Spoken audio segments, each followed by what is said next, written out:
व्याख्यामुद्रां करसरसिजैः पुस्तकं शङ्खचक्रे बिभ्रद्भिन्नस्फटिकरुचिरे पुण्डरीके निषण्णः अम्लानश्रीरमृतविशदेरंशविप्लावयन् मामाविर्भूयादनकमहिमा मानसेवागधीशः नमस्ते प्राणेश प्रणतिविभवायावनिमगाः नमः स्वामिन् रामप्रियतमनमन् गुरुगुणा नमस्तुभ्यं भीमप्रबलतमकृष्णेष्ट भगवन् नमः श्रीमन्मध्वप्रदिश सुदर्शन्नो जय जय श्रीगुरुभ्यो नमः नारायणं सुरगुरुं जगदेकनाथं भक्तप्रियं सकललोकनमस्कृतं च त्रैगुण्यवर्जितमजं भीममाद्यमीशं वन्दे भवग्रम् अमरासुरसिद्धवन्द्यं नारायणं नमस्कृत्य नरं चैव नरोत्तमं देवीं सरस्वतीं व्यासं ततो जयमुदीरये ವೇದವ್ಯಾಸರ ಮಹಾಭಾರತದ ಚಿಂತಕರಿಗೆ ವಂದನೆಗಳು. ಶಾಂತಿ ಪರ್ವದ 260ನೆಯ ಪ್ರವಚನ. ಧರ್ಮರಾಜನಿಗೆ ಭೀಷ್ಮರು ಈ ಸೃಷ್ಟಿಯ ಸಂಹಾರದ ವಿಶೇಷವಾಗಿ ಮೋಕ್ಷ ಧರ್ಮದ ಚಿಂತನೆಯನ್ನು ತಿಳಿಸ್ತಾ ಇದ್ದಾರೆ. ಅದರಲ್ಲಿಯೂ ಧ್ಯಾನದ ಕೊನೆಯ ಹಂತದ ಮಜಲಿನ 4 ರೀತಿಯಿಂದ ಸಾಧನೆಯನ್ನು ಮಾಡಿಸಲಿಕ್ಕಾಗ್ತದೆ. ಇಂದ್ರಿಯ ನಿಗ್ರಹಗಳ ಜೊತೆಯಲ್ಲಿ ಒಳಗಿನಿಂದ ಭಗವಂತನ ಚಿಂತನೆಯನ್ನು ಮಾಡುವ ವ್ಯವಸ್ಥೆ. ಆ ಜ್ಯೋತಿರ್ದರ್ಶನ, ಗಾಳಿಯ ನೆಲೆಯಲ್ಲಿ ಚಂಚಲವಾದ ಮನಸ್ಸಿನ ಮತ್ತೆ ಬಿಗಿತ, ಈ ವಿಷಯವನ್ನು ಅವರು ತಿಳಿಸ್ತಾರೆ. ವಾಸ್ತವವಾಗಿ ಯೋಗಿಗಳು ಬಹಳ ಚಂದವಾಗಿ ಧ್ಯಾನವನ್ನಾಗುವಂತೆ ನೋಡಿಕೊಳ್ಳುತ್ತಾರೆ. ಯಥಾ ಸ್ವನುಷ್ಠಿತಂ ಧ್ಯಾನಂ ತಥಾ ಕುರುವಂತಿ ಯೋಗಿನಃ. ಯೋಗ ಮಾರ್ಗದಲ್ಲಿ ನೆಲೆಗೊಂಡವನಿಗೆ 10 ಆಸನ ಪ್ರಾಕ್ಟೀಸ್ ಆಗಿರ್ತದೆ. ಲೋಕದ ಹತ್ತಿರದಲ್ಲಿ ಯಾವುದೇ ರೀತಿಯಾದ ವ್ಯವಹಾರಗಳು ಇಲ್ಲದಾಗಿ ಈ ಸತ್ಯ ಆಗಲಿ, ಅಹಿಂಸೆ ಆಗಲಿ, ಅಸ್ತೇಯವಾಗಲಿ, ಬ್ರಹ್ಮಚರ್ಯ ಆಗಲಿ ಅದು ಸಹಜವಾಗಿ ಆಗಿ ಹೋಗಿರ್ತದೆ. ಅಂದರೆ ಯಮನಿಯಮಗಳ ಸಂತೆ ಅದು ಸಹಜವಾಗಿ ನಡೆದು ಹೋಗಿರ್ತದೆ. ಮುಖ್ಯವಾಗಿ ಆಗುವಂಥದ್ದು ದೇಹದಲ್ಲಿನ ಧಾರಣೆಯ ವ್ಯವಸ್ಥೆಯಲ್ಲಿ ಆಸನ ಮತ್ತು ಪ್ರಾಣಾಯಾಮ. ಅದಾದರೂ ಅವನಿಗೆ ಸಂಬಂಧಪಟ್ಟಂತೆ, ದೇಹದ ಮೇಲೆ ಸಂಬಂಧಪಟ್ಟಂತೆ ಆಗಲಿ, ಫಿಸಿಕಲಿಂದ. ಇಂದ್ರಿಯಗಳ ಬ್ಲಾಕ್ ಉಂಟಲ್ಲ, ನಿಗ್ರಹ, ಅದರಿಂದ ಮನಸ್ಸಿನ ಸ್ಥೈರ್ಯದಲ್ಲಿ ದೇವರ ಚಿಂತನೆ, ಇದೇ ಮುಖ್ಯವಾಗಿರುವಂಥದ್ದು. ಇದೇ ವಿಷಯ ಮುಖ್ಯ. ಇಲ್ಲಿ ಇಷ್ಟೇ ವಿಷಯ. ಹೊರಗೆ ಮುಚ್ಚುವುದು, ಒಳಗೆ ಬಿಚ್ಚುವುದು, ಸಬ್ಜೆಕ್ಟ್ ಇಷ್ಟೇ. ಇದು ಧ್ಯಾನದ ಮಜ. ಇದಕ್ಕೆ ಬೇಕಾದರೆ ಪ್ರಿಪರೇಷನ್ ಒಂದು ದೃಷ್ಟಿಯಿಂದ, ಮತ್ತು ಕೊನೆಯ ಹಂತದಲ್ಲಿ ಅದನ್ನು ಪಡೆಯತಕ್ಕಂಥ ಅನುಭವಿಸುವ ಬಗೆ. ಇದು 4 ತಿಳ್ಕೊಂಡ್ರೆ ಸಾಕಾಗ್ತದೆ. ಇದೇ 4 ಅವರು ಹೇಳಿದ್ದು ಧ್ಯಾನದ ಮಜನ್ನು. ಆದ್ದರಿಂದ ಯೋಗಿಗಳು ಅಂದರೆ ಹೊರಗಿನ ಯಮನಿಯಮಗಳಿಂದಾಗಿ ಬಹಳಷ್ಟು ಸಾಧನೆಯನ್ನು ಮಾಡಿಕೊಂಡವರೇ, ಅದೇನು ತಪ್ಪಿಲ್ಲ.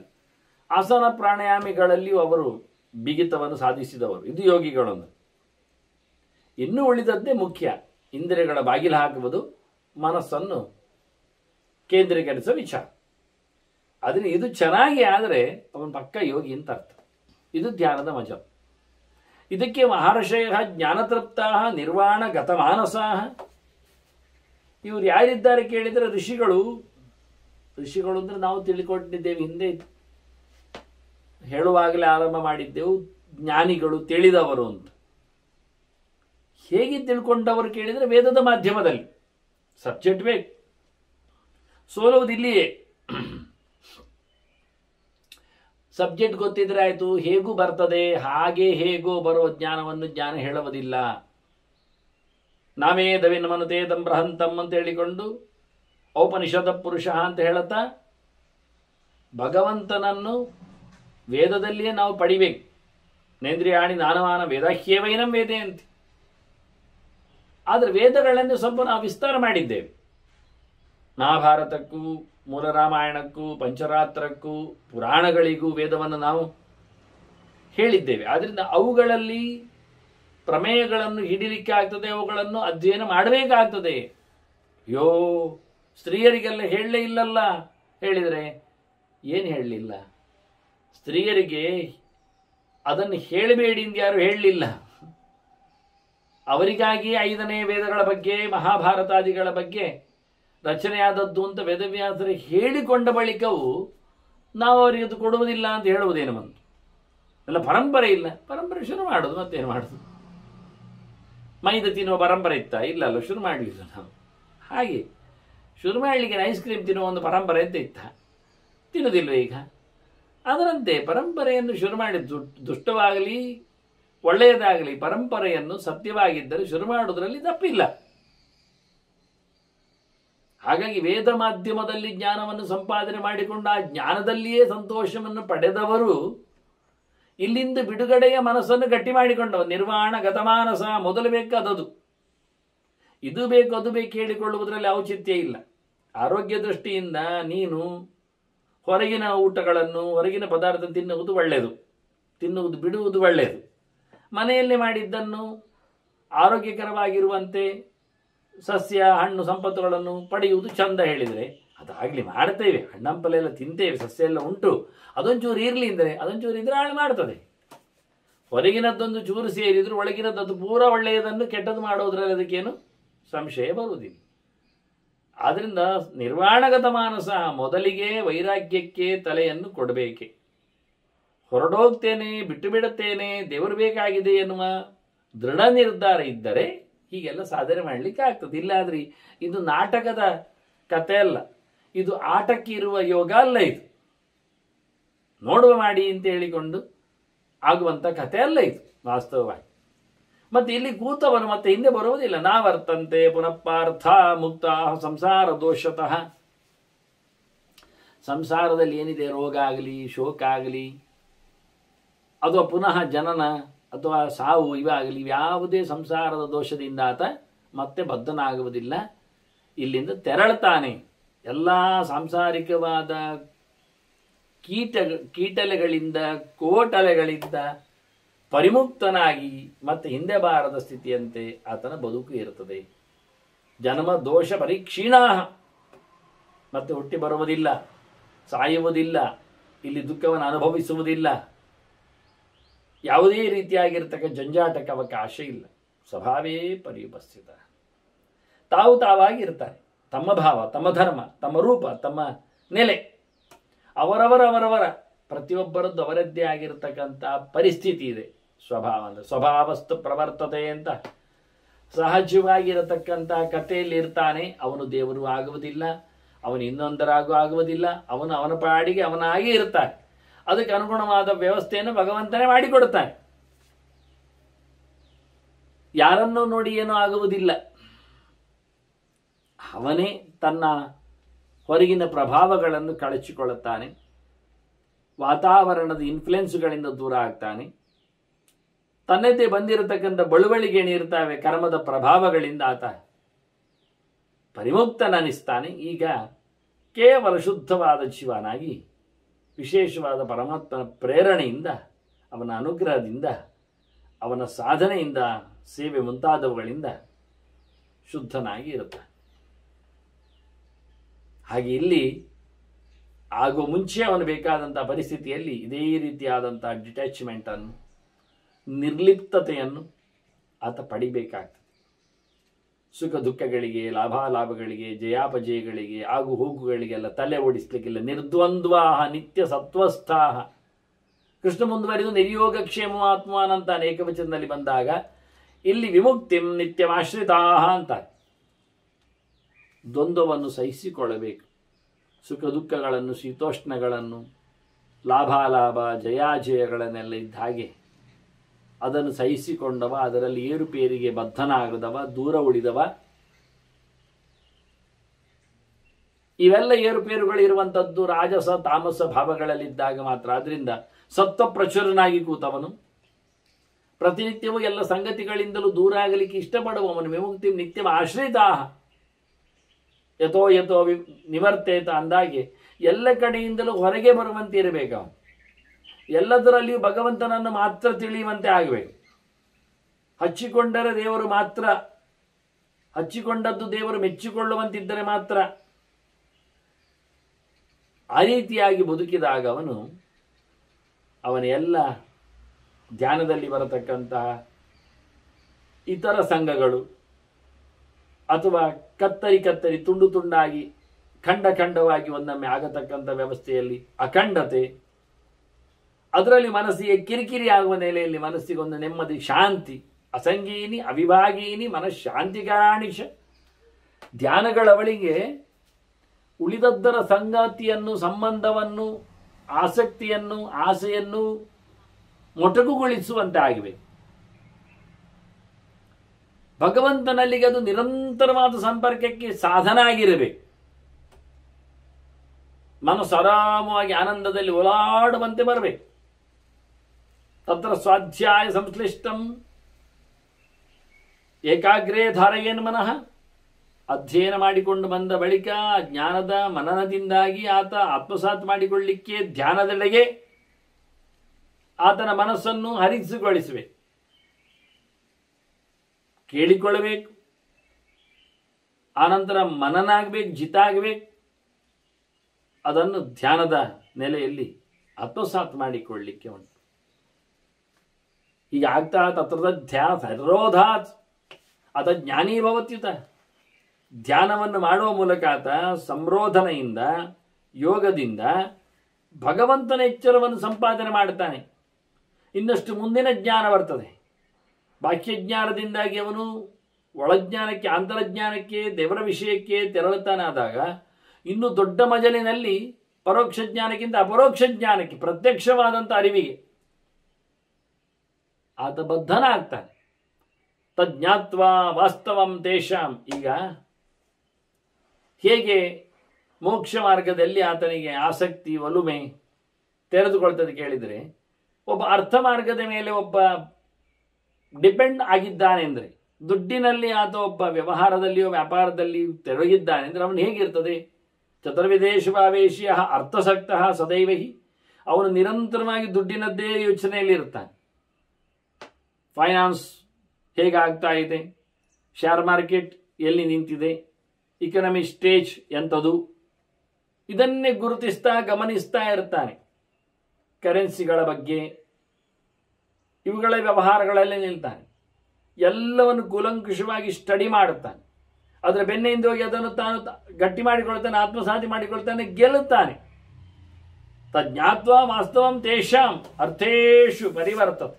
ಅದರ ವಾಸ್ತವಾಂಶಗಳೇನು ಅಂತ ಡೇಟಾ ಅಪ್ಡೇಟ್ ಮಾಡಿಕೊಂಡು ಅಲ್ಲಿಯೇ ಸುತ್ತುವರಿತ ಅದನ್ನು ಗೆದ್ದುಕೊಂಡು ಹೋಗ್ತಾನೆ. ಹಾಗೆಯೇ ಒಬ್ಬ ಮೋಕ್ಷದಲ್ಲಿ, ಬಿಡುಗಡೆಯಲ್ಲಿ, ಭಗವಂತನ ಎಚ್ಚರದಲ್ಲಿ ಆತ ರತನಾಗಿ ಬಿಟ್ಟರೆ, ಹಾಗೆ ತನ್ನಷ್ಟಕ್ಕೆ ಅವನಿಗೆ ಅದರ ಪರಿಪೂರ್ಣವಾದ ಎಚ್ಚರ ಬರ್ತದೆ. ಅದರಂತೆ ಸಾಧನೆ ಮಾಡಲಿಕ್ಕೆ ಅವಕಾಶ ಆಗ್ತದೆ. ಅದನ್ನು ಆತ ಗೆಲ್ಲಲಿಕ್ಕೆ ಕಾರಣ ಉಂಟು. ಮಾಡಬೇಕಾದ್ದು ಸಾಧನೆಗೆ ಸಲಕರಣೆಯಾಗಿ ನಿಂತದ್ದು ಈ ಕಣ್ಣು, ಕಿವಿ, ಮೂಗು ಮುಂತಾದ ಇಂದ್ರಿಯಗಳಲ್ಲಿಲ್ಲವ. ಹೊರಗಿನ ವಿಷಯಗಳನ್ನು ಜೀವನಿಗೆ ಸಾರಾಸಗಟಾಗಿ ಧಾರಾಳವಾಗಿ ಸಪ್ಲೈ ಮಾಡುತ್ತಾ ಎಂಥ ಅದ್ಭುತ ಸೇವಕರು ರೀ ಕಣ್ಣು, ಕಿವಿ ಮುಂತಾದವುಗಳು. ಮಾಲೀಕನಿಗೆ, ಜೀವನಿಗೆ ನಿರಂತರವಾಗಿ ತಂದುಕೊಟ್ಟು ಖುಷಿ ಪಡ್ತಾವೆ, ಹೆಮ್ಮೆ ಪಡ್ತಾವೆ. ಎಷ್ಟು ಕೇಳಿದರೆ ಈ ದೇಹದಲ್ಲಿ ನೆಲೆಗೊಂಡ ಜೀವ ಆ ಇಂದ್ರಿಯಗಳಿಂದ ಭೋಗಗಳನ್ನು ಪಡೆಯುತ್ತಾ ಆ ಇಂದ್ರಿಯಗಳನ್ನೇ ಸೋಲಿಸಿಕೊಂಡರೂ, ಸಾಯಿಸಿದರೂ, ಇಲ್ಲವಾಗಿ ಹೋದರೂ ಅವನು ಬೇಸರ ಪಡುವುದಿಲ್ಲ. ಒಬ್ಬ ಮಾಲೀಕ ಜೀವ, ದೇಹದ ದೊರೆ, ಅವನ ಕೈಯಲ್ಲಿ ಸೇವಕರು. ಕಣ್ಣು, ಕಿವಿ, ಮೂಗು ಇವೆಲ್ಲ ಇಂದ್ರಿಯಗಳು ಹೇಳಿದ್ದನ್ನು ತಂದು ಕೊಡ್ತಾವೆ. ಇಲ್ಲಾದರೂ ತೋರಿಸಿಕೊಡ್ತೇವೆ. ಕಣ್ಣು ಕಾಣಿಸಿಕೊಡ್ತದೆ, ಕಿವಿ ಕೇಳಿಸಿಕೊಡ್ತದೆ, ನಾಲಿಗೆ ತಿನ್ನಿಸಿ ಬಿಡ್ತದೆ, ಮೂಗು ಮೂಸಿ, ಕೈ ಮುಟ್ಟಿ ಚರ್ಮ ಸ್ಪರ್ಶ ಎಲ್ಲ ಕೊಡುತ್ತದೆ. ಸರಿ, ಸೇವೆ ಮಾಡಿ ಮಾಡಿ ಮಾಲೀಕನಿಗೆ ಅವನ ಇಷ್ಟವನ್ನು ಸಂಪಾದನೆ ಮಾಡಿ ಮಾಡಿ ಮಾಡಿ ಬೇಷ್ ಅನಿಸಿಕೊಳ್ಳುವಷ್ಟು ನಡೆಸಿ ಸಖತ್ತಾಗಿ ಅವನನ್ನು ತುಂಬಿಸಿ ತುರುಗಿಸಿ ಮಾಡ್ತಾ ಮಾಡ್ತಾ ಕಣ್ಣು ಸಾಯ್ತದೆ, ಸೋಲ್ತದೆ, ಹರಿತದೆ, ನಷ್ಟಗೊಳ್ಳುತ್ತದೆ. ಅದ್ರ ಮಾಲೀಕನಿಗೆ ಬೇಸರ ಆಗುವುದಿಲ್ಲ. ಅಯ್ಯೋ ಪಾಪ, ನನ್ನ ಸೇವಕ ನನಗೆ ಬೇಕಾದ್ದನ್ನು ಕೊಟ್ಟು ಕೊಟ್ಟು ತಾನು ಇಲ್ಲವಾಗಿಕೊಂಡಲ್ಲ ಅಂತ ಅಳುವುದೇ ಇಲ್ಲ. ಹಾಗೆ ಎಲ್ಲ ಇಂದ್ರಿಯಗಳು. ಅದನ್ನೇನು ಮಾಡಬೇಕೆಂದ್ರೆ ಇವುಗಳಿಗನ್ನು ಸಾರಾಸಗಟಾಗಿ ಹೊರಗೆ ಬಿಟ್ಟು ತಿನ್ಲಿಕ್ಕೆ ಬಿಡಿ ಹೇಳಿ ಜೀವನನ್ನು ಮೇರೈಸಿ ಅಂತ ಹೇಳೋ ಬದಲಿಗೆ ಕಂಟ್ರೋಲ್ ಇಟ್. ಪಿಂಡೀಕೃತ ಇಂದ್ರಿಯ ಗ್ರಾಮಂ ಆಸೀನಃ ಕಾಷ್ಠವನ ಮುನಿ. ಮೊದಲಿಗೆ ಮೌನ ಮಾಡಬೇಕು. ವಿಷಯದ ಬಗ್ಗೆ ಮಾತಾಡಿದ್ರೆ ಬೇಕು ಕಾಣ್ತದೆ. ಬಗೆ ಬಗೆಯ ತಿಂಡಿಗಳು, ತಿನಿಸುಗಳು, ಅದನ್ನು ತಯಾರಿ ಮಾಡುವ ವಿಧಾನಗಳು ಎಲ್ಲ ನೆನಪಿಸಿಕೊಂಡಾಗ, ಅದನ್ನು ಬಾಯಲ್ಲಿ ಹೇಳಿ ಹೊರಟಾಗ ಬಾಯಿ ಹೇಳ್ತದೆ ತಂದು ಬಿಡು, ಕಣ್ಣು ಹೇಳ್ತದೆ ನೋಡಿ ಬಿಡ್ತೇನೆ, ಕೈ ಹೇಳ್ತದೆ ಕೊಟ್ಟು ಬಿಡ್ತೇನೆ, ಹಲ್ಲು ಹೇಳ್ತದೆ ಮುಗಿಸಿಬಿಡ್ತೇನೆ, ಮೂಗು ಹೇಳ್ತದೆ ಮುಗಿಸಿಬಿಡ್ತೇನೆ. ಹೀಗೆ ಕಿವಿಗೆ ಅಂತ ಹೇಳಿದರೆ ಅದು ತಿನ್ನುವಾಗ ಎಲ್ಲ ಆಗುವ ಶಬ್ದ ಕೇಳಬೇಕಂತ. ಅದಕ್ಕೆ ಚಕ್ಕುಲಿ ಉಂಡೆ ಎಲ್ಲ ನೋಡಿ ಎಂತ ವಿಚಿತ್ರ ಅಂತ ಈ ಪ್ರಾಣಿ ಪ್ರಪಂಚ. ನಾವು ತಿನ್ನಿಸುವುದೇನು ಕಿವಿಗಿಲ್ಲ, ತುರುಕಿಸುವುದು ಬಾಯಿಗೆ. ಆದರೆ ಕಿವಿ ಹೇಳ್ತದೆ ಅಲ್ಲೆಲ್ಲ ಕಚ ಕಚ ಕಚ ಕಚ ಕಚ್ಚು ಮಾಡುವಾಗ ನನಗೆ ಖುಷಿ ಆಗ್ತದೆ ಹೇಳ್ತದೆ. ಎಂತ ಕರ್ಮವೋ ಮಾರೆ. ಅದದ್ದು ಕುರ್ಕುರಿ ಬೇಕಂತೆ ಅವನಿಗೆ ತಿನ್ನಲಿಕ್ಕೆ. ಏನಾ ವಿಚಿತ್ರ ನೋಡಿ. ಕುರ್ಕುರಿ ಉಂಟಾ ಕೇಳ್ತಾನೆ. ಮತ್ತೆ ಮುಟ್ಲಿಕ್ಕೆ ಬಿಸಿ ಬಿಸಿ ಬೇಕಂತೆ, ಬಿಸಿ ಬಿಸಿದ್ದುಂಟಾ ಕೇಳ್ತಾನೆ. ಮತ್ತೆ ಕಣ್ಣಿಗೆ ಚೆನ್ನಾಗಿರ್ಬೇಕಂತೆ ನೋಡ್ಲಿಕ್ಕೆ, ಒಳ್ಳೇದುಂಟಾ ರೋಸ್ಟ್ ಆಗಿದ ಕೇಳ್ತಾನೆ. ಕಲರ್ ನೋಡ್ತಾನೆ, ಇದಾಗಲಿಲ್ಲ ಇಲ್ಲಿ ರೋಸ್ಟ್ ಅಂತಾನೆ ನೋಡಿ, ಅದು ಕಣ್ಣಿನ ಕತೆ. ಮೂಗಂತೂ ಮೊದಲೇ ಬಾಯಿ ಹೋಗೋ ಮುಂಚೆ ನೋಡ್ತದೆ. ನಾನು ಚೂರು ನೋಡ್ತೇನೆ ಮತ್ತೆ ತಿನ್ನು ಅಂತದೆ. ಅದು ನೋಡಿಕೊಂಡೇ ಮೂಸಿಕೊಂಡೇ ತಿನ್ನುವುದು. ಆಹಾ, ಅದ್ದೂರಿಯಾದ ವ್ಯಾಪಾರಗಳು. ಆದ್ರೆ ಹೇಳ್ತಾನೆ ಎಲ್ಲ ಇಂದ್ರಿಯಗಳ ಒಂದೇ ಸರ್ತಿ ಮುದ್ದೆ ಮಾಡಿ ñೆಪ್ಪೆ ಮಾಡಿ ಕುಳ್ಳಿರಿಸಿ ನೋಡು ನೀನು ಪುಕ್ಕುಳ್ಳಿ ಹಾಕಿ. ಪಿಂಡೀಕೃತ ಇಂದ್ರಿಯ ಗ್ರಾಮ ಆಸೀನ. ಅವ್ರು ಹೇಳೋದು ಹಾಗೆ, ಕೂತ್ಕೋ ñೆಪ್ಪೆ ಮಾಡಿ ಕೂತ್ಕೋ, ಅವುಗಳ ಉರುಟು ಮಾಡಿ ñೆಪ್ಪೆ ಮಾಡಿ ಕೂತ್ಕೋ. ಚಪಾತಿ ಲಟ್ಟಿಸುವಾಗ ಮೊದಲು ಉಂಡೆ ಮಾಡಿದ್ರ ಮೇಲೆ ಕಲ್ಲನ್ನು ñೆಪ್ಪೆ ಇಡೋದಿಲ್ವ? ಹಾಗೆ ಮಾಡುಕಂತ ತೋರಿಸ್ಲಿಕ್ಕೆ ಭಾರಿ ಚೆನ್ನಾಗಿರ್ತದೆ. ನಮ್ಮದು ಒಂದು 25 ಉಂಡೆ ಮಾಡಿದರು. ಆ 25 ಉಂಡೆಯನ್ನು ಪ್ರತಿಯೊಂದು ಉಂಡೆ ಲೇಯರಲ್ಲಿ ಒಂದು ಪ್ಲಾಸ್ಟಿಕ್ ಶೀಟನ್ನು ಹಾಕಿದ್ರು ತೆಳಪ್ಪಲ್ಲಿ. ಅದರ ಮೇಲೆ ಒಂದು ಕಲ್ಲು ಚಪ್ಪಡಿ ಅಂತ ಮಾಡಿ ಭಾರಿ ಚಂದವಾಗಿ ಒತ್ತಿದ್ರು. ಮತ್ತೆ ಕಲ್ಲು ಚಪ್ಪಡಿ ತೆಗೆದಾಗ, ಪ್ಲಾಸ್ಟಿಕ್ ಒಂದೊಂದೇ ಶೀಟ್ ತೆಗೆದಾಗ ಆ ಉಂಡೆ ಎಲ್ಲ ಚಟ್ಟೆಯಾಗಿ ಒಳ್ಳೆ ರೀತಿಯಲ್ಲಿ ಚಪಾತಿ ಒಂದೇ ಸಮಯದಲ್ಲಿ ನೋಡಿ 25-50 ಒಮ್ಮೆಲೆ ನಾವು ಚಪಾತಿ ಮಾಡ್ತೇವೆ. ಟ್ರಿಕ್ಸ್ ಹೇಳಿಕೊಡ್ತೇವೆ. 5 ನಿಮಿಷದಲ್ಲಿ 25 ಚಪಾತಿ ಲಟ್ಟಿಸುವ ವಿಧಾನ ಅಂತ ಹೇಳಿದ್ರು. ನಾನು ನೋಡ್ತಾ ಇದ್ದೆ. ಆಹಾ, ಆ ಕಲ್ಲ ಚಪ್ಪಡಿಯನ್ನು ಎತ್ತಿ ಯಾರು ಒತ್ತಬೇಕು ಹೇಳಿ? 25 ñೆಪ್ಪೆ ಆಗುವಷ್ಟು ಒತ್ತಬೇಕಾದ್ರೆ ಇವನ ಬಲ ಎಷ್ಟಿರಬೇಡ. ಇದು ಹೆಣ್ಮಕ್ಳಿಗೆ ಆಗೋ ಹೌದಾ ಕತೆ? ಮಾಡಿ ತೋರಿಸ್ತಾನವ. ಆಗಿದ್ದು ಕಾಣ್ತದೆ. ಅದು ಹೇಗಾಯಿತು ನನಗೆ ಅರ್ಥ ಆಗುವುದಿಲ್ಲ.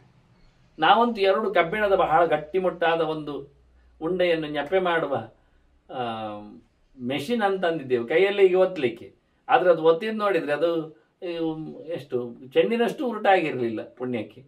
ಎಷ್ಟು ಸರ್ತಿ ಇದು ಒತ್ತುದು ಅದನ್ನು? ಅದರ ಬದಲು ಲಟ್ಟಿಸುವುದೇ ಚೆಂದ ಕಾಣ್ತದೆ, ಏನಷ್ಟು ಆಗಲಾಗಲಿಕ್ಕೆ. ಎಲ್ಲ ಮಾರ್ಕೆಟಲ್ಲಿ ಇದು ಸೊತ್ತುಗಳೆಲ್ಲ ಆಡಲಿಕ್ಕೆ ಮಾತ್ರ. ಅದು 4 ದಿನಕ್ಕೆ ಸಮ ಆಗ್ತದೆ. ಎತ್ತಲಿಕ್ಕೆ ಆ ಕಬ್ಬಿಣದ 2 ಚಟ್ಟೆಯ ಗುಂಡನ್ನು ಎತ್ತಲಿಕ್ಕೆ ಒಂದಿಷ್ಟು ಹೊತ್ತು ಬೇಕು, ಅಷ್ಟು ಭಾರ ಬೇರೆ ಉಂಟು. ಜಿರಳೆ ಈಲಿ ತಿನ್ನುವುದಿಲ್ಲ ಎನ್ನುವುದು ಸತ್ಯ. ಆ ಮೆಟೀರಿಯಲ್ ಅದರ ಆಚೆಗೆ ಮತ್ತೇನು ಅಲ್ಲ. ಆದರೆ ಆಗುವಂಥದ್ದಲ್ಲ. ಪ್ರತಿಯೊಂದು ಸರ್ತಿ ಅದನ್ನು ಒತ್ತಿಕೊಂಡು ಒಪ್ಪಿಕೊಂಡು ಅದಕ್ಕೆ ಮುಚ್ಚಳ ಹಾಕಬೇಕು. ಮತ್ತೆ ಅದಕ್ಕೆ ಗ್ರಿಪ್ ಇದೆ, ಅದನ್ನು ಗ್ರಿಪ್ಪಲ್ಲಿ ಕುಳ್ಳಿರಿಸಿ ñೆಪ್ಪೆ ಮಾಡಬೇಕು, ಮತ್ತೆ ಲಾಕ್ ತೆಗಿಬೇಕು, ಮತ್ತೆ ಒಳಗೆ ಚಪಾತಿ ಆಯ್ತಾ ನೋಡಬೇಕು. ಅಷ್ಟಾಗುವಾಗ ಹೊತ್ತು ಜಾಸ್ತಿ ಬೇಕಾಗ್ತದೆ. ಹೇಳುವುದಷ್ಟೇ.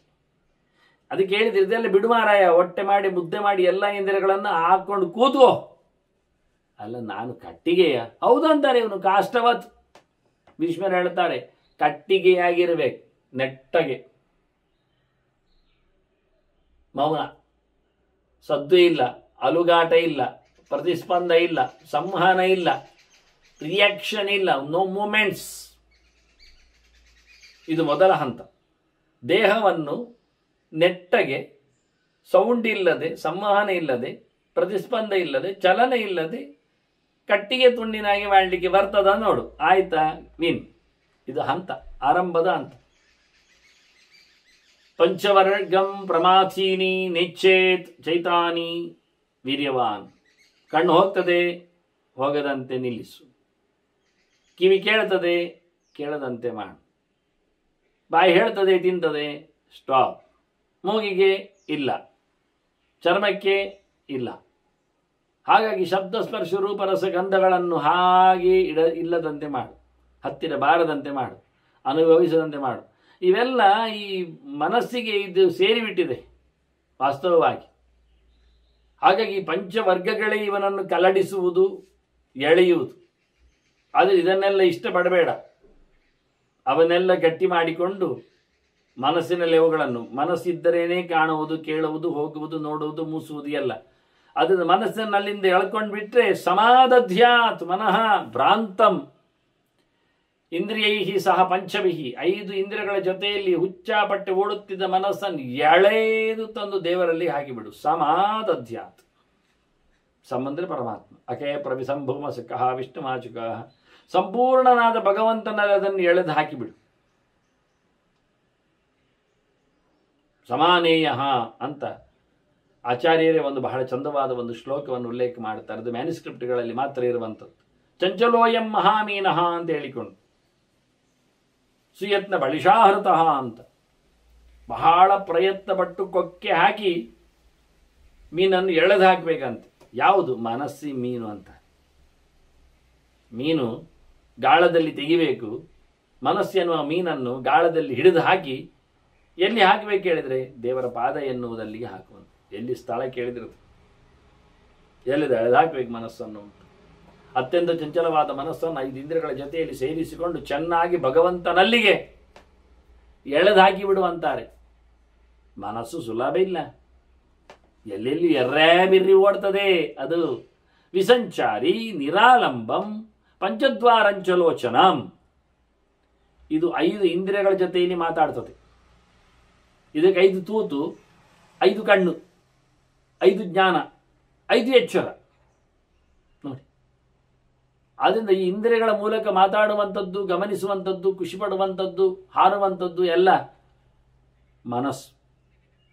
ಆದ್ದರಿಂದ ಆ ಮನಸ್ಸು ಅದನ್ನು ಹೊರಗಿನ ಯಾವುದರಲ್ಲಿ ನಿಲ್ಲದಂತೆ ಮಾಡಿ, ಎಲ್ಲಿಯೋ ಎರ್ರಾಬೆರ್ರಿ ಓಡದಂಥದನ್ನು ಕಂಟ್ರೋಲ್ ನಡೆಸಿ ದೇವರ ವಿಷಯದಲ್ಲಿ ಹಾಕಿ. ತಸ್ಯ ತತ್ಪೂರ್ವ ಸಂಬದ್ಧಂ ತಸ್ಯ ತತ್ಪೂರ್ವ ಸಮೃದ್ಧಂ. ಎಲ್ಲವನ್ನು ತಡೆದಿಟ್ಟು ಆತ್ಮಷಷ್ಠಂ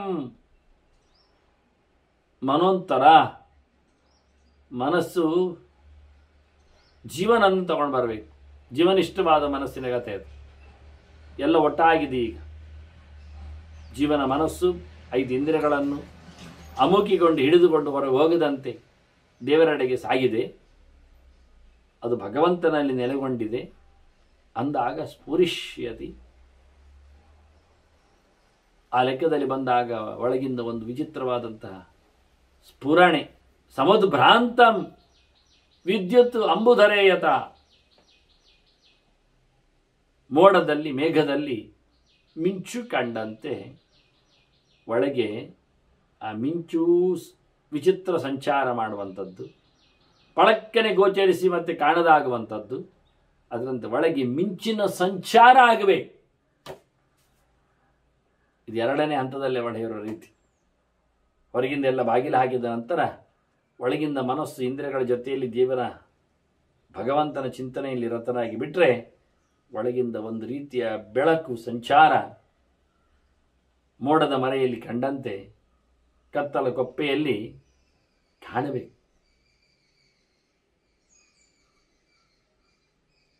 ಮನಸ್ಸು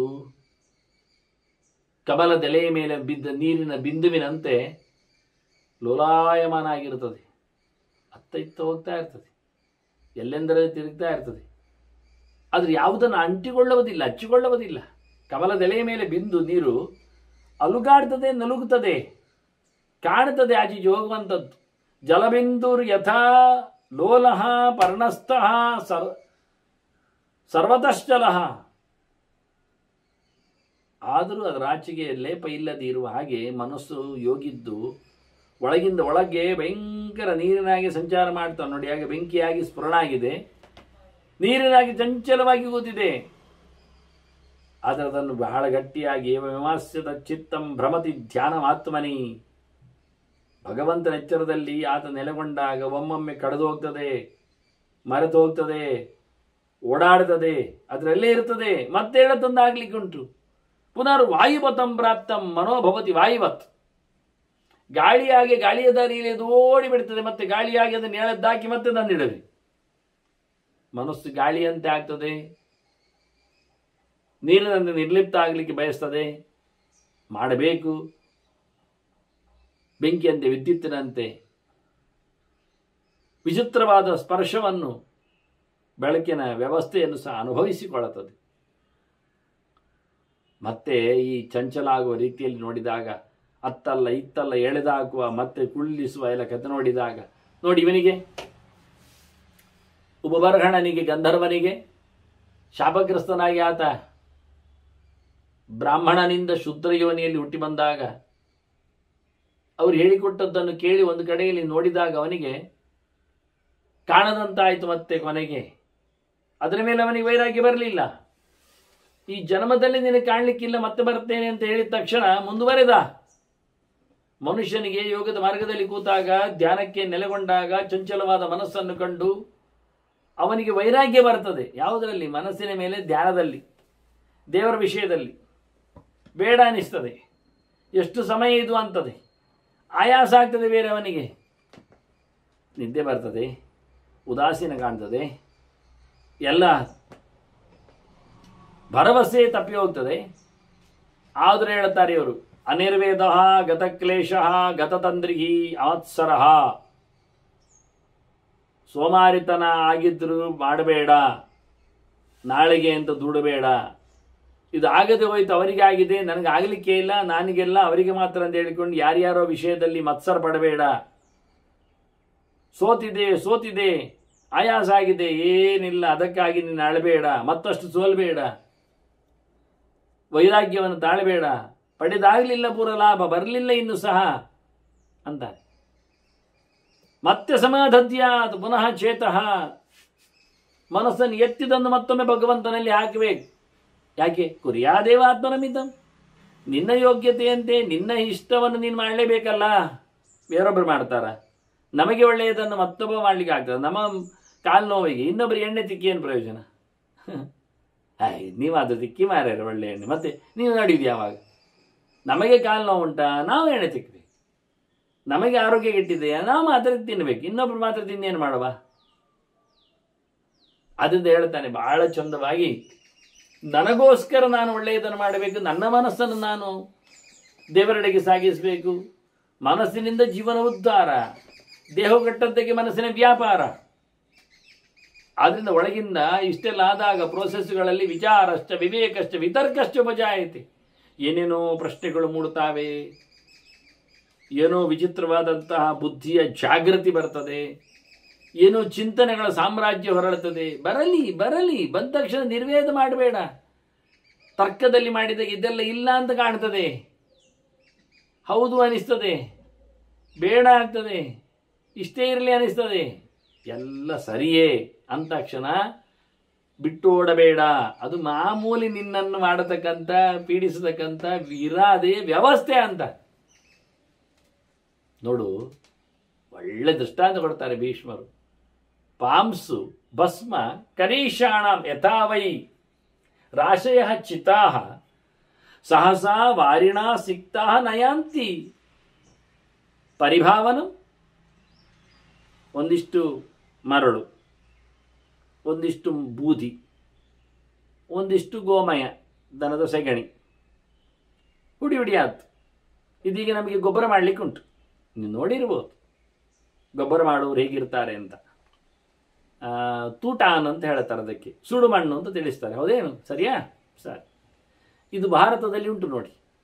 ಗದ್ದೆಯಲ್ಲಿ ಇಂತಹ ಸುಡುಮಣ್ಣು ಸಿಕ್ಕಿದರೆ, ಅದೀಗ ಮಾಡುವುದೇ ಸಮಯ, ಸಿಕ್ಕಿದರೆ ಒಳ್ಳೆ ಫಸಲಾಗತ್ತೆ ಮುಂದೆ ಅಂತ. ಅದು ಹೇಗೆ ಮಾಡೋದು ಕೇಳಿದರೆ, ಒಂದಿಷ್ಟು ಕಸ ಒಟ್ಟು ಮಾಡಿ ಹಾಕುದು. ಮುಖ್ಯವಾಗಿ ಬೆಂಕಿ ಕೊಡುವುದು. ಆಗ ಬೆಂಕಿ ಆಗ್ತದೆ, ಅಲ್ಲಿ ಬೂದಿ ಬರ್ತದೆ ಬೆಂಕಿಯಲ್ಲಿ. ಅದರ ಮೇಲೆ ಮಣ್ಣು ಹಾಕಬೇಕು, ಅದಕ್ಕೆ ಸುಡು ಮಣ್ಣು ಅಂತ ಹೆಸರು. ಈಗ ಅದರೊಟ್ಟಿಗೆ ಗೊಬ್ಬರ ಸೇರಿಸಬೇಕು, ಅದು ನಮಗೆ ಗೊಬ್ಬರ ಆಗಬೇಕು. ಇದೇ ಗೊಬ್ಬರ ಅಂದರೆ ಇದು ಗೊಬ್ಬರಕ್ಕೆ ಭಾರಿ ರೇಟ್. ಸೆಗಣಿ ಹಾಕಬೇಕು, ಕೊಟ್ಟಿಗೆ. ಸೆಗಣಿ ಹಸಿ ಇರ್ತದಲ್ಲ, ಹೌದು, ಸ್ವಲ್ಪ ಹಸಿ ಇರ್ತದೆ, ಹುಡಿಯೂ ಇರ್ತದೆ. ಇದನ್ನೀಗ ಕಲಸಿ ಉಂಡೆ ಮಾಡಿ ನಾವು ತಟ್ಟಿ ಇಡಬೇಕು, ಮತ್ತೆ ಬೇಕಾದ್ರೆ ಬೆರಣೆ ಮಾಡಲಿಕ್ಕೆ ಆಗ್ತದೆ, ಇಲ್ಲ ಅದನ್ನು ಉರುವಲಿಗೆ ಉಪಯೋಗಿಸಲಿಕ್ಕೆ ಬರ್ತದೆ, ಅದು ಕೊಟ್ಟು ಕಳಿಸ್ಲಿಕ್ಕೆ ಆಗ್ತದೆ. ಅದಕ್ಕೋಸ್ಕರ ನೀರು ಹಾಕಿದ ತಕ್ಷಣ ಉಂಡೆ ಆಗ್ತದಾ? ಅದು ಪಕ್ಕ ಕೇಳುವುದಿಲ್ಲ ಉಂಡೆ ಆಗಲಿಕ್ಕೆ. ಮಣ್ಣಿನ ಒಟ್ಟಿಗೆ ಕೇಳುವುದು ಯಾರುಂಟು? ಮಣ್ಣಿನ ಒಟ್ಟಿಗೆ ಬೂದಿ ಒಟ್ಟಿಗೆ ಎಲ್ಲಿ ಕೇಳ್ತದೆ? ಹಾಗಾಗಿ ಇದು ಮಿಶ್ರಣ ಆಗಬೇಕಾದ್ರೆ ಸುಮಾರು ಹೊತ್ತು ಇದನ್ನು ಕಾಯಿಸಬೇಕು. ಮತ್ತೆ ಮತ್ತೆ ನೀರು ಹಾಕಿ ಮತ್ತೆ ಮತ್ತೆ ಕಲಸಿ ಮತ್ತೆ ಮತ್ತೆ ಅದರೊಟ್ಟಿಗೆ ಸೇರಿಕೊಂಡ್ರೆ ನಿಧಾನ ಸ್ವಲ್ಪ ಹೊತ್ತಿನಲ್ಲಿ ಒಂದಕ್ಕೊಂದು ಸೇರ್ಪಡೆ ಆಗ್ತದೆ, ಪ್ರೀತಿ ಉಂಟಾಗ್ತದೆ ಒಂದೊಂದರ ಮೇಲೆ. ಸ್ನೇಹ ಅಂದರೆ ಪ್ರೀತಿ, ಪಸೆ ಒಟ್ಟೆ ಆಗ್ತದೆ. ಅಂದು ಕೂಡಲೇ ಆಗುವುದಿಲ್ಲ. ಕ್ರಮಶಯಿಸ್ತು ಶನೈಗಚ್ಚೇತ್ ಸರ್ವಂ ತತ್ ಪರಿಭಾವನ, ಎಲ್ಲ ಒಂದು ಉಂಡೆಗೆ ಬರ್ತದಾಗ ದೊಡ್ಡ ಮೊಟ್ಟೆಯಲ್ಲಿ ವ್ಯವಸ್ಥೆಯಲ್ಲಿ. ಇದೆಲ್ಲ ಅಷ್ಟಬಂಧ ಮಾಡುವಾಗಲೇ ಹಾಗೆ. ಅದಕ್ಕೆ ಬೇಕಾದ ಚಿಪ್ಪು ಮತ್ತೊಂದು ಇನ್ನೊಂದು ರಾಳ ಎಲ್ಲ ಸೇರಿಸಿಕೊಂಡು ಗುದ್ದಿ ಒಟ್ಟು ಮಾಡಿ, ಒಮ್ಮೆ ಎಲ್ಲ ಸೇರುವುದೇ ಇಲ್ಲ, ಮತ್ತು ಗುದ್ದಿ ಗುದ್ದಿ ಅತ್ತ ಶಂಖಗಳನ್ನು ಸೇರಿಸಬೇಕು. ಇದನ್ನೆಲ್ಲ ಒಟ್ಟು ಮಾಡಿ ಮುದ್ದೆ ಹಾಕಿ ಹಾಕಿ ಹಾಕಿ ಕೊನೆಗೆ ಒಂದು ಹಂತಕ್ಕೆ ಬಂದು ಎಲ್ಲ ಅಂಟಿಸಿಕೊಂಡು ದಪ್ಪವಾಗಿ ಗಟ್ಟಿಯಾಗಿ. ಹಾಗೆ ಒಮ್ಮೆಲೆ ಯಾವುದು ಆಗುವುದಿಲ್ಲ. ಅದು ನಿನ್ನ ಇಂದ್ರಿಯಗಳನ್ನು ಎಲ್ಲ ಸೇರಿಸಬೇಕು, ಒಮ್ಮೆಲೆ ಸೇರುವುದಿಲ್ಲ. ನಿಧಾನ ಒಂದೊಂದನೇ ಏವಮೇವ ಇಂದ್ರಿಯ ಗ್ರಾಮಂ ಶನೈಹಿ, ನಿಧಾನಕ್ಕೆ ನಿಧಾನಕ್ಕೆ ಅದನ್ನು ಪರಿಭಾವಯೇ, ಒಳಗೆ ಸೇರಿಕೊಳ್ಳುವಾಗಿ ಒಂದರೊಳಗೆ ಸೇರುವಾಗಿ ಮನಸ್ಸಿನ ಹೇಳಿದಾಗಿ ಕೇಳುವಾಗಿ ಮಾಡಿದರೆ ಸಂಹರೇತ್, ಅವುಗಳನ್ನು ಒಟ್ಟು ಮಾಡಬೇಕು. ಕ್ರಮಶಶ್ಚೈವ, ಒಂದು ತಪ್ಪಿದಾಗ ಒಂದು ಜಾರ್ತದೆ, ಒಂದು ಬಂದಾಗ ಇನ್ನೊಂದು ಹೋಗ್ತದೆ. ಇವುಗಳನ್ನೆಲ್ಲ ಒಟ್ಟು ಮಾಡಿಕೊಂಡು ತನ್ನಾಗೆ ಸಮ್ಯಕ್ ಪ್ರಶಮಿಷ್ಯತೆ. ಹೀಗೆ ಒಟ್ಟು ಮಾಡಿದಾಗ ಚಂದ ಮಾಡಿಯವ ಶಾಂತಿಯನ್ನು, ಸಮಾಧಾನವನ್ನು, ಭಗವಂತನೆಡೆಗೆ ನಿಷ್ಠೆಯನ್ನು, ಆ ಮನಸ್ಸಿನ ವಿಶೇಷವಾದ ಏಕಾಗ್ರತೆಯಲ್ಲಿ ಆತ ಗಟ್ಟಿಗನಾಗ್ತಾನೆ. ಮುಖ್ಯವಾಗಿ ಇದು ಒಬ್ಬನಿಂದ ಆಗುವುದಿಲ್ಲ, ಇದು ಕೆಲಸದಿಂದಲೇ ಆಗುವಂಥದ್ದಲ್ಲ ಒಬ್ಬನಿಂದ್ರೆ. ನ ತದ್ ಪುರುಷ ಕಾರೇಣ, ಮತ್ತೆ ನಜ ದೈವೇನ, ದೇವರಿಂದ ಆಗ್ತದೆ ಹೇಳುವುದಾ? ಮನುಷ್ಯರಿಂದ ಆಗ್ತದೆ ಹೇಳುವುದಾ? ನೋಡಿ, ವಿಶ್ವನ ಹೇಳ್ತಾರೆ ಇದು ಒಂದು ಹಂತ, ಇದು ನೀನು ಪ್ರಯತ್ನ ಪಟ್ಟಿದ್ದರಿಂದಲೇ ಧ್ಯಾನಕ್ಕೆ ಹೋಯ್ತು ಹೇಳುವ? ಇಲ್ಲ, ದೇವರು ಇದರಲ್ಲಿ ಸೇರಿದ್ದಾನೆ. ಕಾಣಬೇಕು ಅಂತ ಹೊರಟದ್ದು ದೇವರನ್ನಲ್ವಾ, ಅವನು ಕಾಣಿಸಿಕೊಳ್ಳಿಕ್ಕೆ ಇಷ್ಟಪಡ್ತಾನೆ. ಇದು ದೇವರನ್ನು ಕಾಣಬೇಕಾದ್ರೆ ದೇವರೇ ಕಾಣುವಂತ ಆಗಿಕೊಳ್ಳಿ, ನಾನು ಹೇಗೆ ಹೇಳಿದ್ರೆ ಅದಾಗುವುದಿಲ್ಲ, ನೀನು ಪ್ರಯತ್ನ ಮಾಡಿ. ಅದನ್ನ ನತ ದೈವೇನಕ್ಕೇನು ಚಿತ್ತು, ಖಾಲಿ ಭಗವಂತನಿಂದಲೇ ಆಗುವ ಕೆಲಸ ಅಲ್ಲ, ನಮ್ಮ ಪ್ರಯತ್ನದಿಂದ ಆಗಿತ್ತು ಹೇಳಲಿಕ್ಕೂ ಆಗುವುದಿಲ್ಲ. ಎಂಥ ಪ್ರಯತ್ನ ಪಟ್ಟವರು ಸೋತದ್ದುಂಟು ದೇವರ ಅನುಗ್ರಹ ಇಲ್ಲದಿದ್ದರೆ.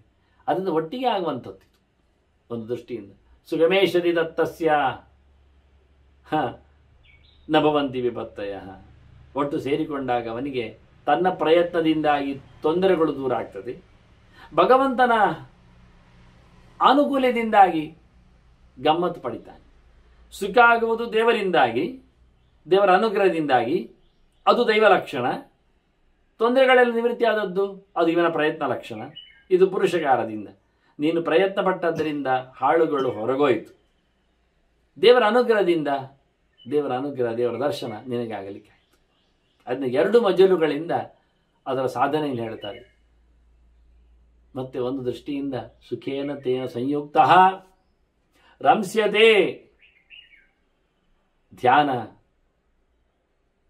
ಧ್ಯಾನದ ಹಂತದಲ್ಲಿ ಮನುಷ್ಯ ಆನಂದವನ್ನು ಪಡೆಯುವಾಗ ಇಂದ್ರಿಯಗಳನ್ನೆಲ್ಲ ಕುಣಿಸ್ತಾನೆ. ಧ್ಯಾನ ಕರ್ಮ ಅಂದ್ರೆ ಅಷ್ಟು ಗಮ್ಮತ್ತು. ಧ್ಯಾನ ಕರ್ಮಣಿ ರಂಸ್ಯತೆ, ಧ್ಯಾನದಿಂದ ಕಷ್ಟ ಆಗುವುದಲ್ಲ. ಧ್ಯಾನ ಮುಗಿದು ಬಂದಾಗ ಅವನಿಗೆ ಭಾರಿ ಸೋತು ಬಸವಳಿದು ಹೋಗುವುದೂ ಇಲ್ಲ. ಇಂದ್ರಿಯಗಳನ್ನೆಲ್ಲ ಅದು ಬಿಟ್ಟು ಭಗವಂತನಿಗೆ ದರ್ಶನ ಮಾಡಿದಾಗ ಆನಂದವಾಗಿರುವವನು ಆನಂದದ ಕ್ರೀಡೆಯಲ್ಲಿ ನೆಲೆಗೊಳ್ಳುತ್ತಾನೆ ಒಂದು ದೃಷ್ಟಿಯಿಂದ. ಹೀಗಾಗಿ ಗಚ್ಚಂತಿ ಯೋಗಿನಃ ಜ್ಯೋತಿಂ, ವಾಸ್ತವವಾಗಿ ಗಚ್ಚಂತಿ ಯೋಗಿನಃ ಹ್ಯೇವಂ ನಿರ್ವಾಣಂ ತನ್ನಿರಾಮಯ, ಯಾವುದೇ ಆಪತ್ತಿಲ್ಲದ ಆನಂದವನ್ನು ಈ ರೀತಿಯಾಗಿ ಯೋಗಿಗಳು ಪಡೀತಾರೆ. ಆಪತ್ತಿನ ನಿವೃತ್ತಿಯಲ್ಲಿ ಅವರ ಪ್ರಯತ್ನದ ಸಾಧನೆಯ ಸವಲತ್ತುಗಳ ಸಂಗತಿಗಳಿವೆ. ಆನಂದವನ್ನು ಪಡೆಯುವಲ್ಲಿ ಭಗವಂತನ ಪರಿಪೂರ್ಣವಾದ ಪಾತ್ರ ಅನುಗ್ರಹ ಇದೆ. ಹೀಗೆ ಯೋಗಿಗಳ ಎರಡು ಮುಖ್ಯದ ಕಥೆ ಅಂತ ಬಹಳ ಚೆನ್ನಾಗಿ ಚಿಂತನೆಯನ್ನು ಕೊಟ್ಟಿದ್ದಾರೆ. ಧರ್ಮರಾಜ ಬಹಳ ಚೆನ್ನಾಗಿ ಕೇಳಿಕೊಂಡಿದ್ದ. ಈ ಹಂತದಲ್ಲಿ ದಿನವೂ ಮತ್ತೆ ಕಳೆದಿರಬೇಕು ಆವತ್ತು. ಮತ್ತೆ ಒಂದಾಗಲು ಧರ್ಮರಾಜ ಹೇಳುತ್ತಾನೆ ಭೀಷ್ಮರ ಹತ್ರ, ಭಾರಿ ಭಾರಿ ವೃತ್ತಾಂತಗಳನ್ನೆಲ್ಲ ನನಗೆ ಹೇಳಿದ್ದೀರಿ ನೀವು. ನನಗೆ ಜಪದ ಬಗ್ಗೆ ಒಂದಿಷ್ಟು ಮಾಹಿತಿ ಬೇಕು ಅಂತ. ಜಪ ಆಗಲಿ, ಜಪ ಮಾಡುವುದಾಗಲಿ, ಅದರ ವಿಷಯ ಆಗಲಿ, ಅದರ ಫಲ ಆಗಲಿ, ಇವೆಲ್ಲ ನನಗೆ ಬೇಕು. ಕಿಂ ಫಲಂ ಜಪತಾಂ ಉಕ್ತಂ, ಜಪ ಮಾಡುವವರಿಗೆ ಎಂಥ ಫಲ ಹೇಳಿದ್ದಾರೆ? ಭಗವಂತನ ನಾಮಚಿಂತನೆ ಮಾಡುವ ಮೂಲಕ ಧ್ಯಾನದೆಡೆಗೆ ಹೋಗಲಿಕ್ಕೆ ಬರ್ತದೆ. ಧ್ಯಾನಕ್ಕೆ ಹೋಗುವ ಮುಂಚೆ ಆಗತಕ್ಕಂಥ ಹಂತಗಳು ಭಗವಂತನ ನಾಮಸ್ಮರಣೆಗಳು, ಜಪ ಅನುಷ್ಠಾನಗಳು. ಅದನ್ನು ಜಪ ಮಾಡುವವರಿಗೆ ಏನು ಸಿಗ್ತದೆ ಅಂತ ನನಗೆ ಬೇಕು.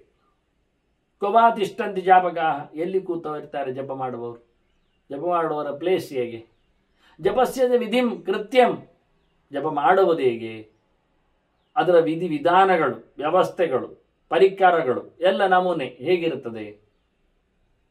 ಜಾಪಕಾಹ ಇತಿ ಕಿಂ ಚೈತತ್, ಜಾಪಕರು ಅಂದ್ರೆ ಏನು?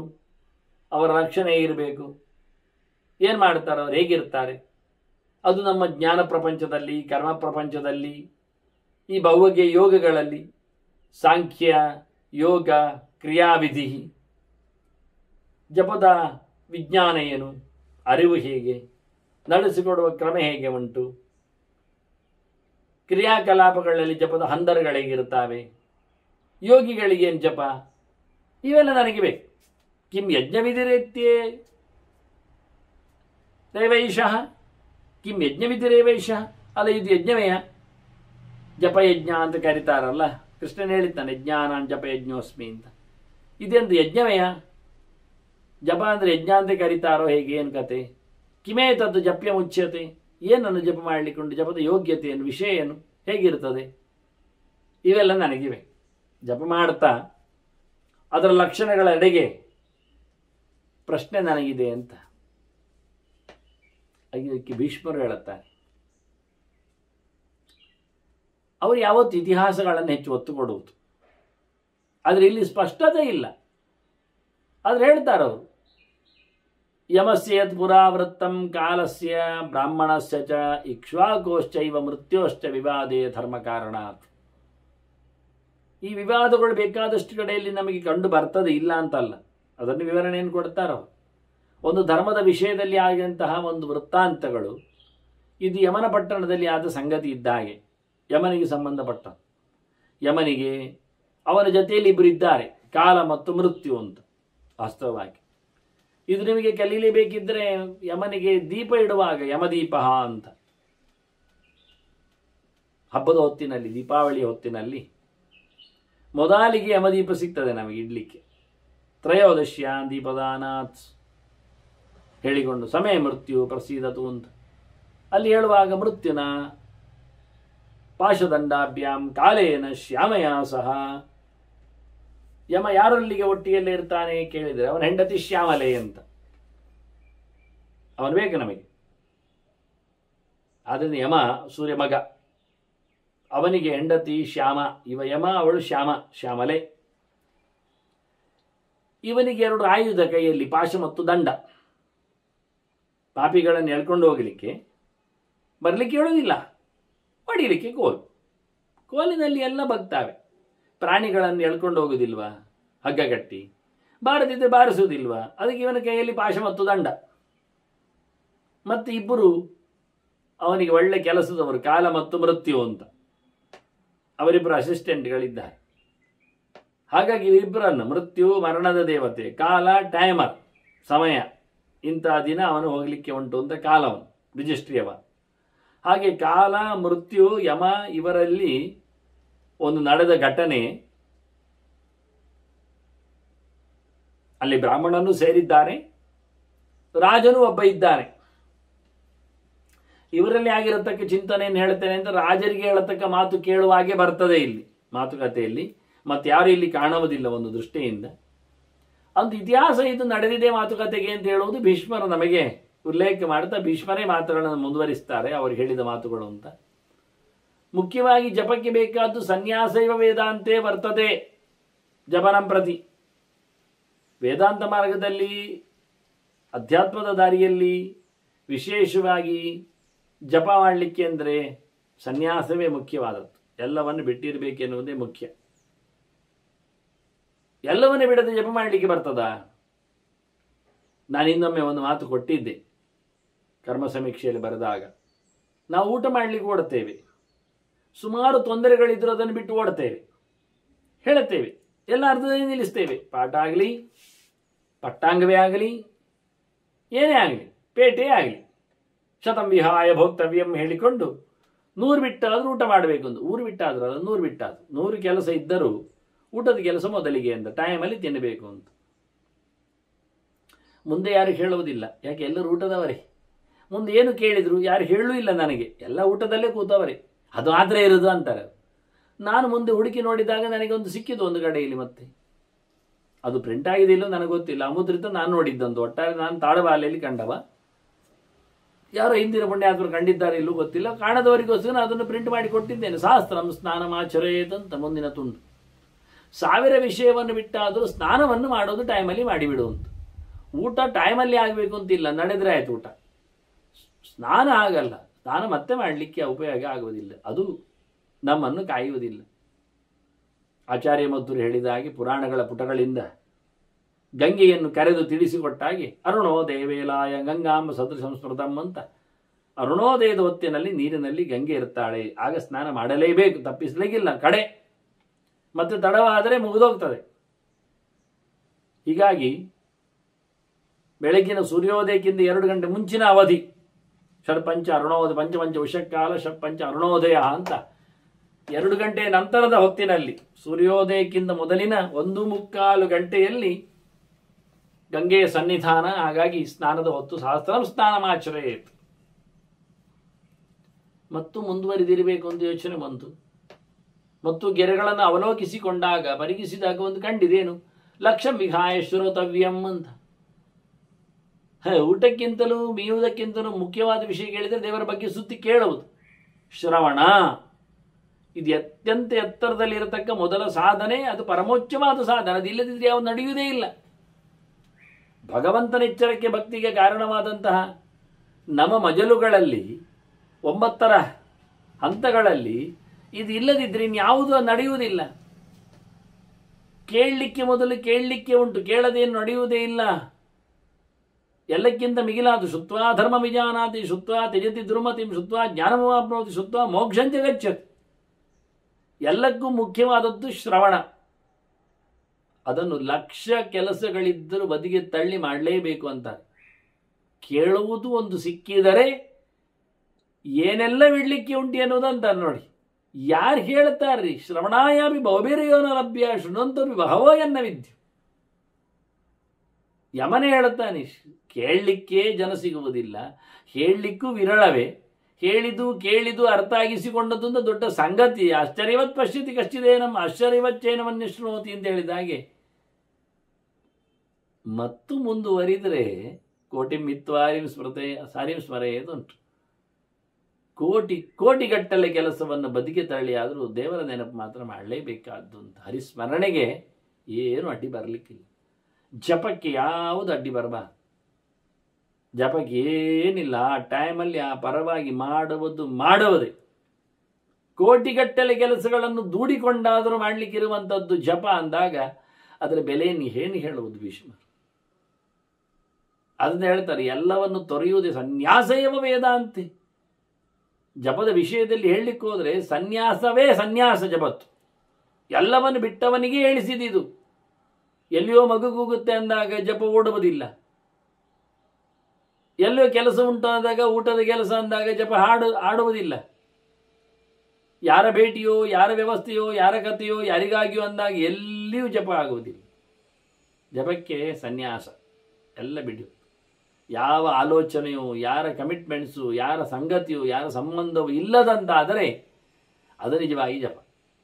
ವೇದ ವಾದಾಂಗ ನಿರವರತ್ತಾ, ಗಲಾಟೆಗೆ ಚಿಂತನೆಗೆ ಹೋಗದಿರುವವರು, ಶಾಂತಾ ಬ್ರಹ್ಮಣಿ ಅವಸ್ಥಿತ, ಆನಂದವಾಗಿ ಭಗವಂತನಲ್ಲಿಯೇ ಮನಸ್ಸನ್ನು ನೆಲೆಗೊಳಿಸಿದವರು. ಸಾಂಖ್ಯಯೋಗೌತು ಯೌಕ್ತೌ ಮಾರ್ಗವು, ವಾಸ್ತವವಾಗಿ ಎರಡು ಮಾರ್ಗಗಳಿವೆ.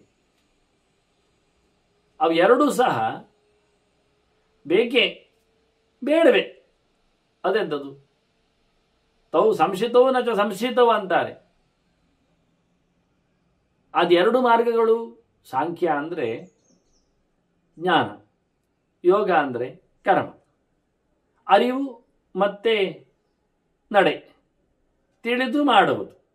ತಿಳಿದು ಮಾಡಬೇಕು ಬೇಡಬೇಕು ಕೇಳಿದರೆ ಬೇಕು, ಬೇಕೆ, ತಿಳಿಬೇಕು, ಮಾಡಬೇಕು, ಮತ್ತೆ ತಿಳಿಬಾರ್ದು ಮಾಡಬಾರ್ದು, ಮತ್ತೆ ತಿಳಿಬಾರ್ದು ಮಾಡಬೇಕು, ಮತ್ತೆ ತಿಳಿಬೇಕು ಮಾಡಬಾರ್ದು. ಇದೆಂಥದ್ದು ಕೇಳಿ? ಹೌದು, ವೈದಿಕವಾದ ಜ್ಞಾನವನ್ನು ಸಂಪಾದನೆ ಮಾಡಬೇಕು, ಅವೈದಿಕವಾದ ಜ್ಞಾನವನ್ನು ಬಿಡಬೇಕು, ವೇದೋಕ್ತ ಕರ್ಮಾಚರಣೆಯನ್ನು ನಡೆಸಬೇಕು, ಅಶಾಸ್ತ್ರೀಯ ಕರ್ಮಗಳನ್ನು ಬಿಡಬೇಕು. ಸರಿಯಾದ ಮಾಡುವುದು ಬಿಡುವುದರ ಎರಡರಲ್ಲಿಯೂ, ತಿಳಿಯುವುದು ತಿಳಿಯೋದ್ರಲ್ಲಿ ಎರಡರಲ್ಲಿಯೂ ಎರಡು ವಿಷಯ ಉಂಟು. ಆದ್ದರಿಂದ ಎರಡೂ ಸಹ ಮುನಿಭಿ, ವಿಶೇಷವಾಗಿ ತತ್ವದರ್ಶಿಗಳು ಚಿಂತನೆ ಮಾಡಿದವರನ್ನೆಲ್ಲ ನೋಡಿಕೊಂಡಿದ್ದಾರೆ.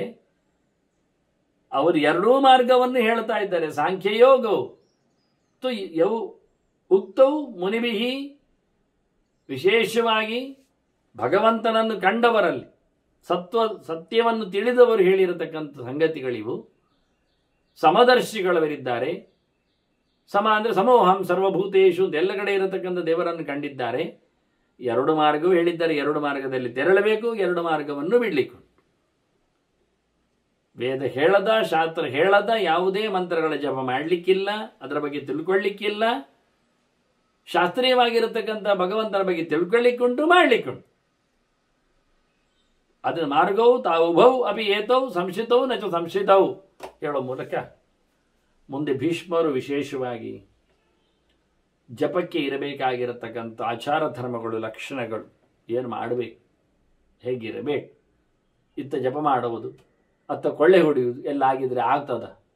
ಹಾಗಾಗಿ ಏನು ಮಾಡಬಾರ್ದು, ಏನು ಬಿಡಲಿಕ್ಕೆ ಉಂಟು, ಆಚಾರಗಳು ಹೇಗಿರುತ್ತವೆ, ಜಪದ ಹಿನ್ನೆಲೆಯಲ್ಲಿ ಯಾವ ದುರಾಚಾರಗಳು ಜಪಕ್ಕೆ ಬರಬಾರದು, ಸೋಂಕಬಾರದು ಅನ್ನೋದ್ರ ಬಗ್ಗೆ ಒಂದಿಷ್ಟು ಚಿಂತನೆಗಳನ್ನು ಮುಂದೆ ನೀಡ್ತಾರದನ್ನು ಮತ್ತೆ ಸೇರಿದಾಗ ಅನುಸಂಧಾನ ಮಾಡುವ ವಂದನೆಗಳೊಂದಿಗೆ ಶ್ರೀಕೃಷ್ಣ ನಾರಾಯಣ ನಾರಾಯಣ ನಾರಾಯಣ.